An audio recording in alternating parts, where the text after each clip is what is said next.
জানিয়ে দিব হাতে থাকা সর্বশেষ আপডেট বাংলা সংবাদ। প্রথমেই সংবাদ শিরোনাম।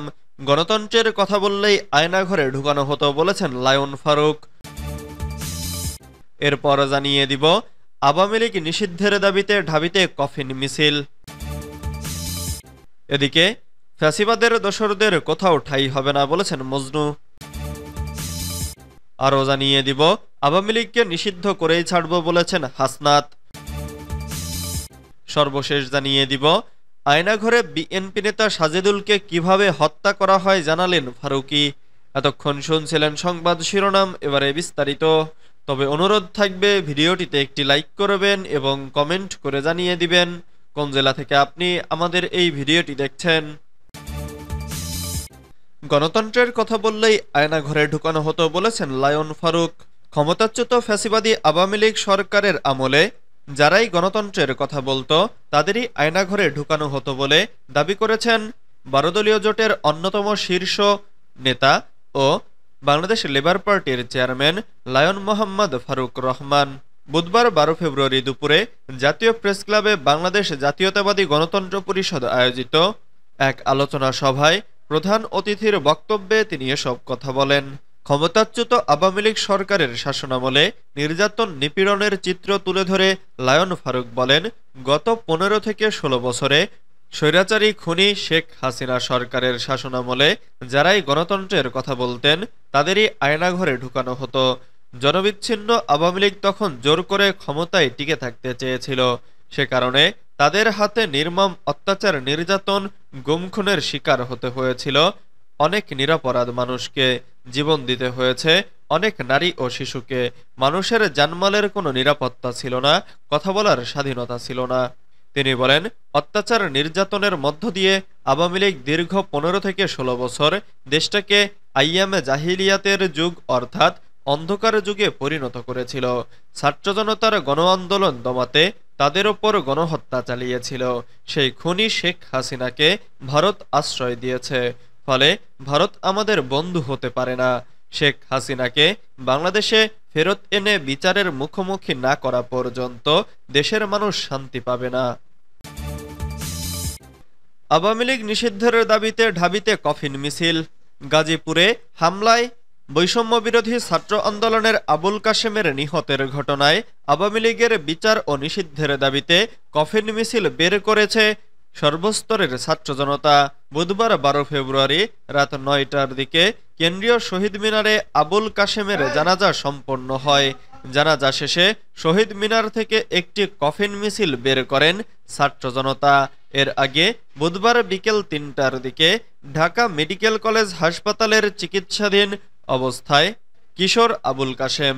এরপর বৈষম্য বিরোধী আন্দোলনের আহ্বায়ক হাসনাত আবদুল্লাহ এক ফেসবুক স্ট্যাটাসে কাশেমের জানাজার সময় ও কফিন মিছিলের কথা জানান। হাসনাতের ভেরিফাইড আইডি থেকে দেওয়া ওই স্ট্যাটাসে তিনি লেখেন, গাজীপুরে আওয়ামী সন্ত্রাসীদের হাতে শহীদ বীর কাশেমের জানাজা 9টায় কেন্দ্রীয় শহীদ মিনারে অনুষ্ঠিত হবে। জানাজার পরে আওয়ামী লীগের বিচার ও নিষিদ্ধের দাবিতে কফিন মিছিল হবে শহীদ মিনার থেকেই। হাসনাতের স্ট্যাটাসে আরও লেখেন, একই সঙ্গে সারা দেশে প্রত্যেক জেলা, উপজেলা, ইউনিয়নে, গ্রামে শহীদ বীর কাশেমের গায়বানা জানাজা এবং আওয়ামী লীগের বিচার ও নিষিদ্ধের দাবিতে খাটিয়া মিছিল সবাই নিজেদের নির্ধারিত সময়ে পালন করবে। ফ্যাসিবাদের দোসরদের কোথাও ঠাঁই হবে না বলেছেন মজনু। ফ্যাসিবাদের দোসরদের কোথাও ঠাঁই হবে না বলে মন্তব্য করেছেন বিএনপি ঢাকা মহানগর দক্ষিণের আহ্বায়ক রফিকুল আলম মজনু।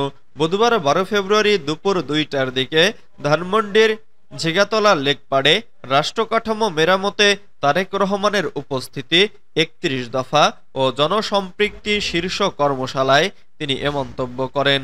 মজনু বলেন, ছাত্র জনতার হত্যাকারী লুটেরা মাফিয়াতন্ত্রের জনক শেখ হাসিনাকে বাংলাদেশের রাজনীতি থেকে চিরতরে অপ্রাসঙ্গিক হয়ে যাবে। তিনি বলেন, যারা বিশৃঙ্খলাকারী, যারা চাঁদাবাজি, লুটপাট, দখলবাজির স্বপ্ন দেখছেন, আপনাদের বলে রাখছি, আপনাদের স্বপ্ন শিগগিরই দুঃস্বপ্নে পরিণত হবে।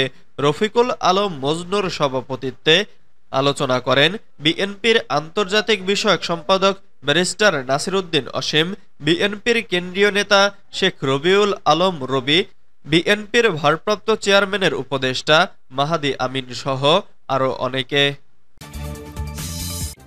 আমরা আওয়ামী লীগকে নিষিদ্ধ করেই ছাড়ব বলেছেন হাসনাত। আওয়ামী লীগকে নিষিদ্ধ করেই ছাড়বেন বলে মন্তব্য করেছেন বৈষম্য বিরোধী ছাত্র আন্দোলনের আহ্বায়ক হাসনাত আব্দুল্লাহ। এ সময় তিনি এতদিনেও আইনি প্রক্রিয়ার মাধ্যমে আওয়ামী লীগকে নিষিদ্ধ করতে না পারার জন্য ক্ষোভ প্রকাশ করেন। বুধবার 12 ফেব্রুয়ারি শহীদ মিনারে জানাজা পূর্ব বক্তব্যে এসব কথা বলেন তিনি।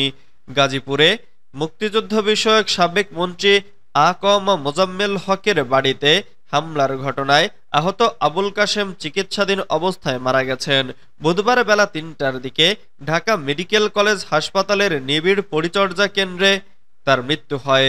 আবুল কাশেমের জানাজা বুধবার রাত ৯টায় কেন্দ্রীয় শহীদ মিনারে অনুষ্ঠিত হয় এবং জানাজার পর আওয়ামী লীগের বিচার ও নিষিদ্ধের দাবিতে কফিন মিছিল হয়।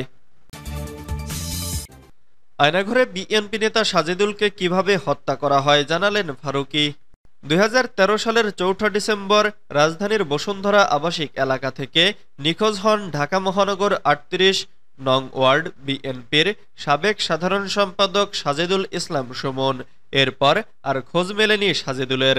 অন্তর্বর্তী সরকারের প্রধান উপদেষ্টা অধ্যাপক ডক্টর মোহাম্মদ ইউনুস দেশি বিদেশি গণমাধ্যম কর্মী ও ভুক্তভোগীদের নিয়ে বুধবার ১২ ফেব্রুয়ারি সকালে আয়নাঘর পরিদর্শনে যান। এদিন ঢাকার কচুক্ষেতে ডিজিআইএফ এবং উত্তরা ও আগারগাঁওয়ের র্যাবের আয়নাঘর পরিদর্শন করেন তারা। আওয়ামী লীগ আমলে সৃষ্ট এই আয়নাঘর নিয়ে উত্তাল সামাজিক যোগাযোগ মাধ্যম। অনেকেই আয়নাঘর নিয়ে ফেসবুকে পোস্ট দিচ্ছেন। এবার আয়নাঘর নিয়ে সোশ্যাল মিডিয়ায় সরব হয়েছেন সংস্কৃতি বিষয়ক উপদেষ্টা মোস্তফা সরওয়ার ফারুকী। তিনি বিএনপি নেতা সাজেদুলকে আয়নাঘরে কিভাবে হত্যা করা হয় তার বর্ণনা দিয়েছেন। গতকাল সন্ধ্যায় তিনি তার ভেরিফাইড ফেসবুক পেজে জানান, জিয়াউল আহসানের নির্দেশে সাজেদুলকে ইনজেকশন পুশ করে মেরে শীতলক্ষায় ফেলে দেয়া হয়। আয়নাঘর নিয়ে ফারুকী লেখেন, এরকমই কোনো এক আয়নাঘরে হয়তো আমার বাল্যবন্ধু সাজেদুল ইসলাম সুমনকে আটক রাখা হয়েছিল। এরকমই কোনো একটা ঘরে অজানা আশঙ্কায় সে কেঁপে উঠেছিল। এরকমই একটা ঘরে বসেই হয়তো সে আল্লাহর দরবারে হাত তুলে কাঁদতে কাঁদতে বলেছিল, আল্লাহ তুমি আমারে এবারের জন্য বাঁচাইয়া দাও। আমি আর রাজনীতি করব না। আমার সন্তানদের জন্য আমারে বাঁচাইয়া দাও। আমার মায়ের জন্য আমারে বাঁচাইয়া দাও।